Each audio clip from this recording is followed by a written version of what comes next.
Hey there, Eric. Nicholas here, wishing you well. Wanting to make you a quick video of this 14 by 24 vintage Gretsch round badge Broadkaster duco finished bass drum. I'll open up the drum in just a moment here. I got the T's and claws and the hoops. Got some general soft daylight. Middle of the day. I may do my best to make another video outside if I need to. Here's a quick close-up of the badge. Awesome skinny sticks on the badge. They used the skinny sticks up until the late 50s. I have an 8x12 3-ply duco finish blue silver blue tom-tom that has the skinny stick badge. Actually, I have a skinny stick badge and grommet from a bass drum lying around also, for what it's worth. Yeah, I like the 3-plies. A lot of people do. And as I mentioned, it's really cool to find the 3-plies with no reinforcement rings that are thin, as well as the superstructure. This may be a superstructure. I don't know the exact timeline of the when and what of the superstructure shells. Sometimes you'll see an ink stamp that says superstructure on the inside of some of those Gretsch drums from this time period, around this time period. Some folks will know a little bit more about that than I. Before I forget, I did want to mention, I believe these are nickel, the finish on the T's and claws. We've got one bent one, but it should bend back pretty easy. And with you being a shop worker in general, you very well may have an easy time doing such. So yeah, it won't be that bad. Kind of amazing. They're all matching, they're all there, and there's only one slightly bent one. And you've got a little bit of rust, a little bit of wear, but overall they look great and they'll clean up great. So yeah, you've got a few that are going to need some plant-based dish soap and some vinegar and some spring water. Make up some tubs of that and let these soak overnight. Really just those claws and you should be good. Yeah, I prefer plant-based dish soap and spring water. There's just so much garbage in tap water, so sometimes you got to be careful when you're soaking your parts. Sometimes, your regular way of doing it is, always wonderful, and if it works for each individual person. I've come to realize after working for some vintage drum shops and just in my own nerd-isms that some things work better than others. Yeah, you should be happy with the T's and claws. Always difficult to find the original hoops and the original T's and claws. Well, I'll quickly just move to the hoops really fast just to kind of give you a once-over. And in general, this drum has sat, so, it's outside of the very small amount of water damage. This drum really hasn't been played, and you can tell. You can tell. As far as fixing this hoop that has that little bit of damage, with you being a woodworker, I think you're going to be in good shape. I've seen hoops in worse shape get repaired that turned out great, and when you see the before and after, you kind of say, wow. So this one being really not as bad in comparison, because again, even as you see here, in general, they're in really good round. And when I was checking out the drum, I took off everything in front of the person that was letting it go, and I made sure to carefully, tune it back up because I wanted to make sure that everything generally worked. Because if it doesn't, you need to know. And yeah, and so I was also happy to see that when I took the hoops off individually, and put them on the ground, that they lied flat, and then putting them back on the drum and tuning back up the drum and getting the drum to immediately hum and tune up. That's a good sign. And so when I nerd out with people about vintage drums and when you're checking things out, even if you have to be quick, even if you're trying to be polite with the person that's selling something that may know nothing and is annoyed that you're wanting to check something out and take it apart,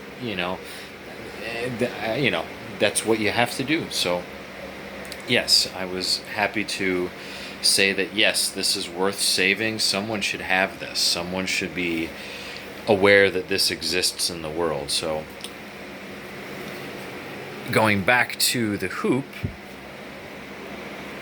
kind of do two things at once, not being necessarily a good filmmaker here.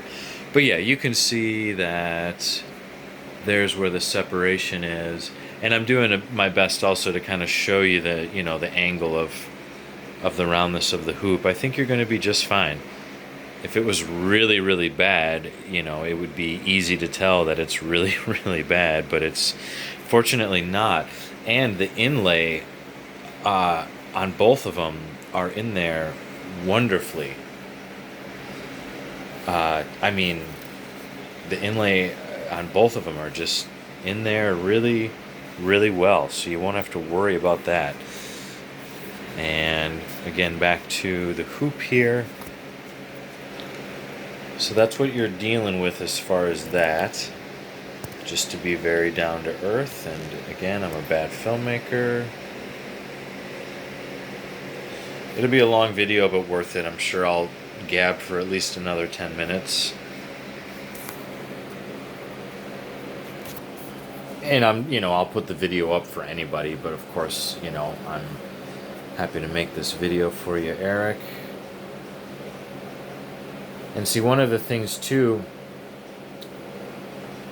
and it's, only recently did Gretsch change some of the shaping in the tool and die for their claws. But yeah, you'll always get some claw marks. But again, surprisingly,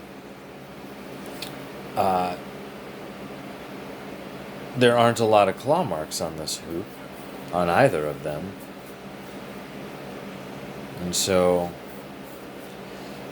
it's just very likely that this drum was used very little and just has been sitting in storage. So, and then back around to where that needs to be repaired. You can kind of see there. I think you'll be in okay shape. Let's carefully set that down. Here's the other one. This other one is just great. They're both great, but this one, really, you won't have to do anything to it. Again, the inlay is in there just wonderfully. You won't have to mess with that.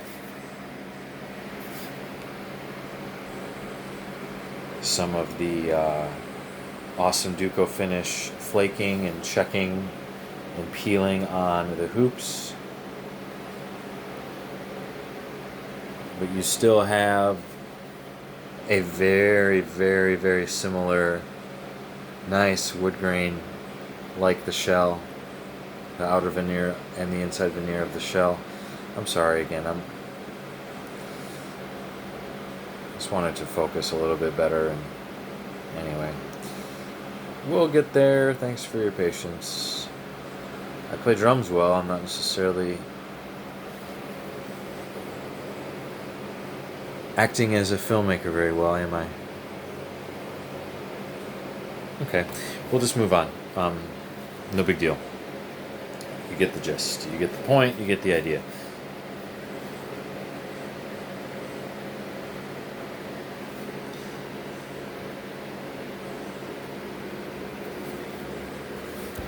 Okay. Okay, Gretsch Broadkaster logo on both original calfskin heads. This one is still usable, but it's got the water damage and then a little bit of wear with just a little bit of holes. You could still make it work.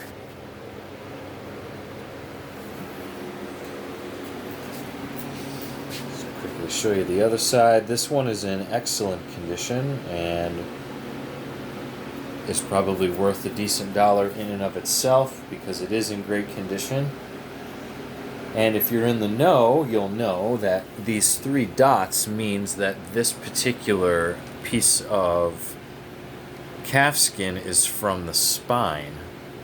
So it's stronger and nicer and thicker and definitely worth a little bit more and a little bit more sought after and very likely to last for generations to come. Okay, I'm going to pause this for one moment. Okay, thanks for your patience. I just wanted to pop off the heads. Don't want to be holding a camera, phone, whatever, and doing that. Okay. And really the whole reason I wanted to make the video for you, Eric, and of course for anyone else, is that it's really awesome to see the bird's eye maple on this outer veneer as this duco paint is lovingly flaking away. Check that out. I mean, that's no joke.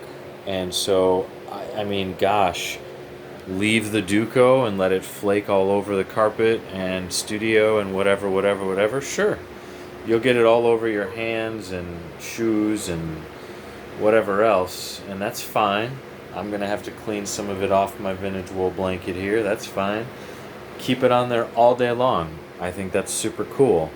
And at the same time, for anyone in the know, man, just carefully take all this old duco off and let these birds fly.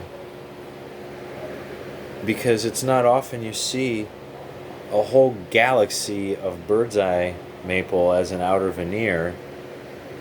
And just, I mean, you'll know more than I. Look at all these beautiful lines. Look at all those waves. And again, I will do my best to make a video outside and just do another video just to, you know, capture some of the sun. I'm in between apartments, staying at friends of friends, and just, it's a long story, so I'm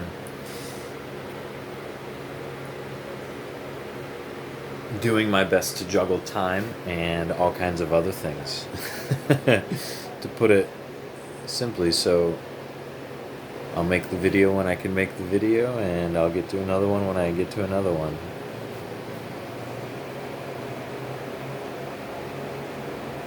Yeah, very nice. I just again wanted to take a moment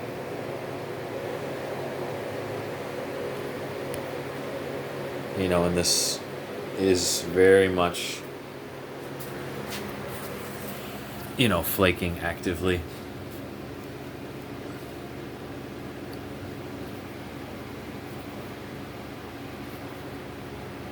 Yeah, look at that. Long video, don't care. Yeah, I mean, I just want anyone to check that out. Okay, and again, the inside also gorgeous. Drum nerd all day long. Just want to be enthusiastic for what others, I'm sure, would be enthusiastic for. Beautiful thin 3-ply. Get a better angle here.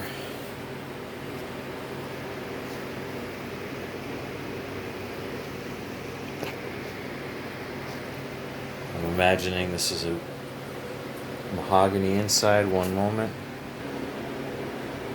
There we go. And of course I'll flip the drum here and show that small area right there that had just a little bit of water damage. In general, this drum was worth saving.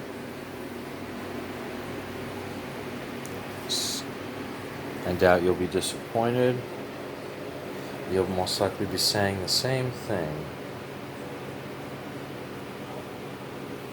Just want to attempt to get a decent kind of view of the edge. Beautiful edges, just beautiful edges. And again, I mean, these original calfskin heads from the factory have been on here since the factory. And I don't doubt that I was the first person to take these drum heads off probably ever. And so yeah, the edges are beautiful. Beautiful thin 3-ply.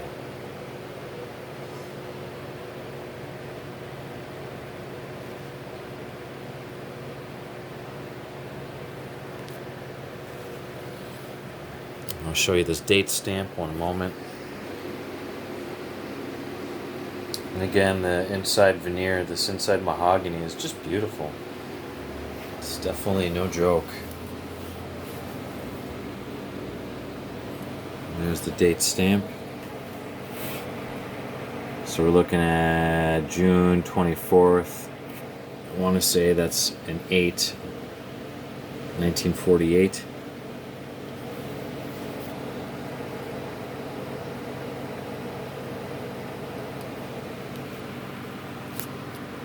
So, very cool. Slotted original backing screws.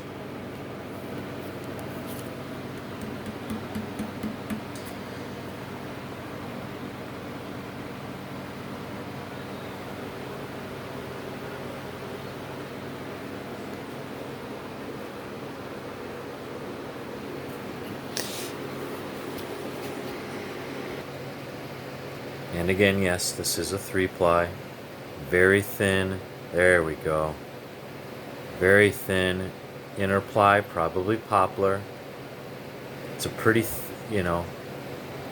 obviously, and again, this is a very thin drum shell.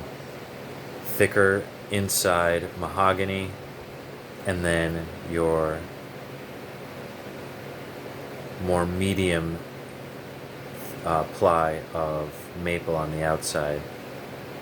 So a thin inside, medium outside, thick inside. And again, most likely maple, poplar, mahogany. One moment. Okay, I turn the drum over. And here's the area that has that slight amount of water damage. And what's great is that the hoop and the calfskin head, I think, took the brunt of the damage. And with that calfskin head being an organic thing and soaking up probably a lot of the water, I'm imagining some leaky pipe overhead or some little stream of water that was running across the ground at some point, and then, so I'm doing my best even with the glare of the light to kind of just show the shell's still in round, so we're still in good shape. The bearing edge is fine. I don't think you'll have to do anything, but you have some discoloration, of course.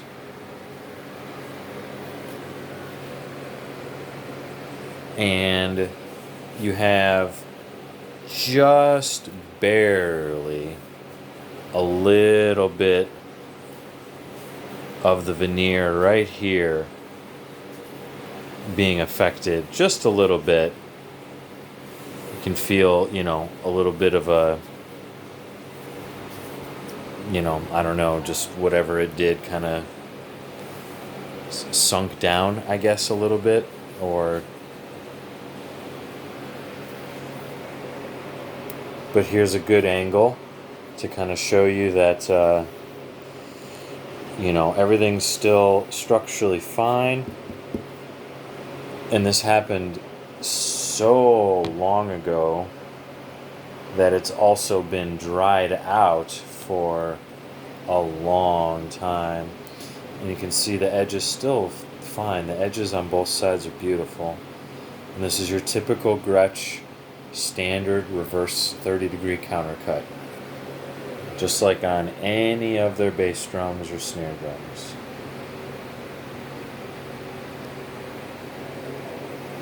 Back to this side. So, again, directing this video to a woodworker that's interested in this drum, I think you're golden all day long, my friend. I think refinishing it is worth it, and letting these bird's eye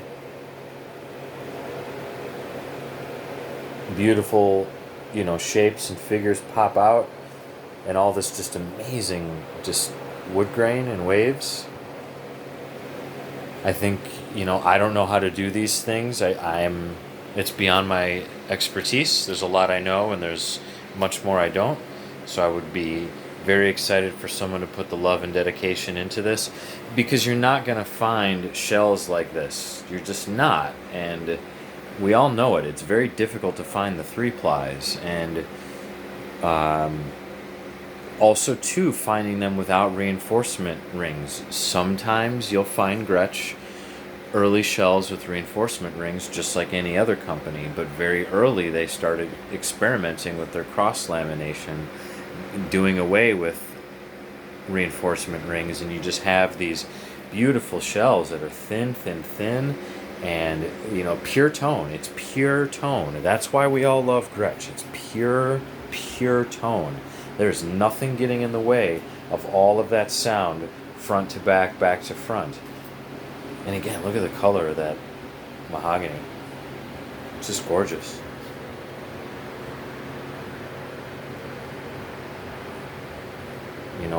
Is this probably from somewhere not around this continent? Probably. Yeah, you won't be disappointed with the inside of the shell. Again, it's just beautiful. I'll do another video outside at some point. I've just got a lot of juggling to do and just need to make the video.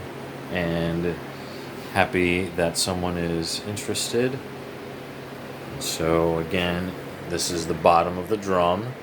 And again, drum would have clip-on legs. So there are no factory holes where the spurs would be. It's too early of a drum. There's the inside of the original vent hole for the badge and grommet. And again, you can just see some of the beautiful patterns in the mahogany. Yep, I know, long video, whatever. I think any person would say, yeah, there's a little waviness right here. But overall, it's going to be worth, just leaving it as is and just doing the, cosmetic refinish. Because, fortunately, I don't think you're going to have an issue with the drum sounding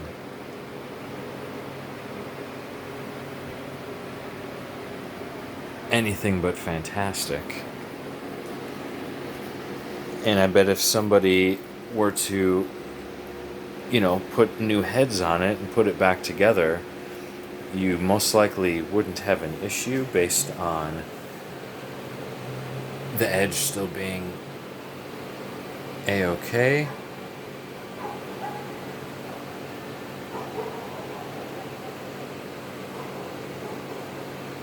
And again, it's not like you're going to find this at the store down the street. And so is it worth, putting a little bit of love into an old drum? Yes, it is. Particularly when you have all the parts and it's all there. There we go. So yeah, I think anyone's going to be happy and going to be in okay shape. And that's the only spot right there.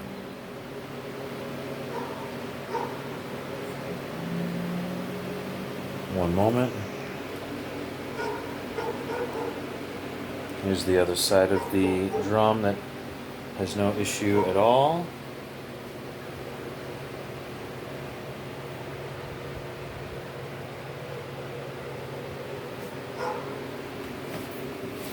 I know there's kind of a glare. It is what it is.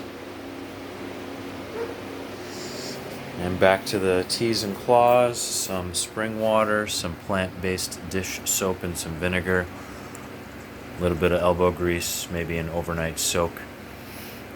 Most likely that these are nickel.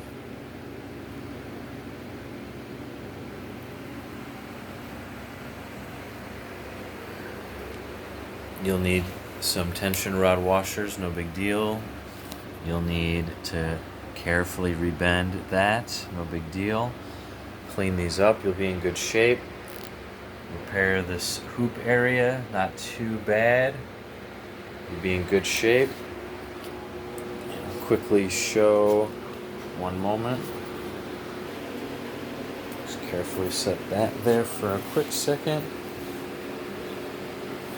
And I just wanted to show the calfskin head that had the water damage. There are some very minor holes in this head. You most likely could still use it, but with some of the dry rot from this having dried out, long ago, you could probably still use the flesh hoop. One moment. And even though this is the one with the water damage, for those in the know, and I'm going to show this on the other calfskin head as well, this most likely came from near the spine, so this is a pretty strong piece of calfskin.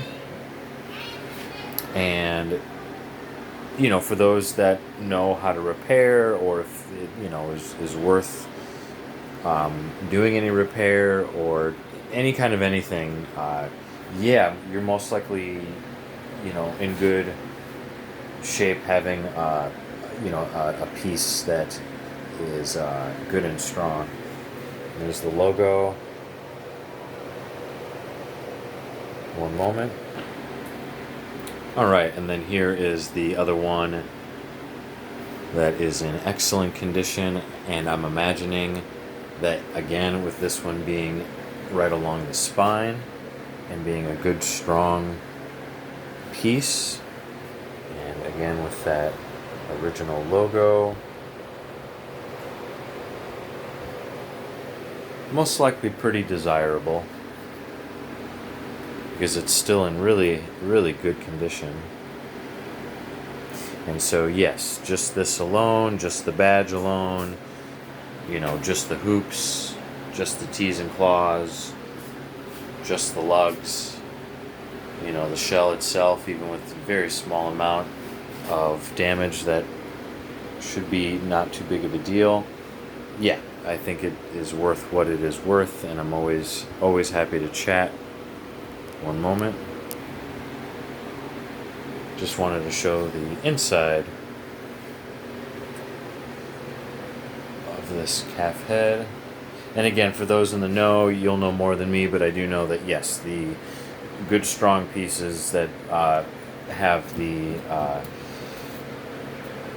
these marks, this comes along the spine, and so you've you could play this all day long, and it will outplay all of us, I'm imagining. And so I'm sure just that drum head alone is pretty desirable.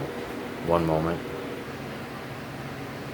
Again, got your original slotted backing screws for the lugs. June 24th, 1948.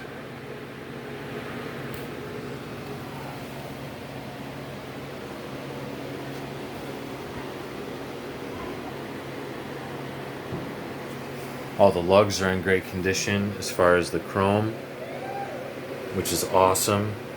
Those are going to shine up and clean up quite nice. Yes, these are original spacers. Yes, these are spring loaded. Spring is actually pretty strong, which is awesome. And yes, this would be a blue, green, blue, I'm imagining. I don't think this is silver. I do not think it's silver. I think it's a blue, green, blue. I could be wrong. That could be a faded silver, a silver that is yellowed and greened over time. I actually have a late 50s silver blue duco, thin 3-ply, transition year, skinny stick badge, again 8x12 tom, and yeah, that silver is still very silver, even as that finish cracks and checks and peels and does the paint crazing and all of that. But for those in the know, yeah, if you take this paint off, you're going to have all these crazy, beautiful bird's eyes running everywhere. And it's really evident over here. And so, take off more of this paint, and you're dealing with a beautiful shell here. So, yeah, anyone that's in the know, I think you'll be happy all day long. Okay, that's a long video. I'll just wrap it up there, and I think you still get a pretty fair idea. And thanks for letting me do a drum bedroom video. I'm grateful to have some help from friends in between apartments, and yeah, carefully storing and managing my gear and here and there, and so yeah, happy to get drums into good homes, and I'm of course keeping a bunch of great stuff. Gretsch badge all day long. All right.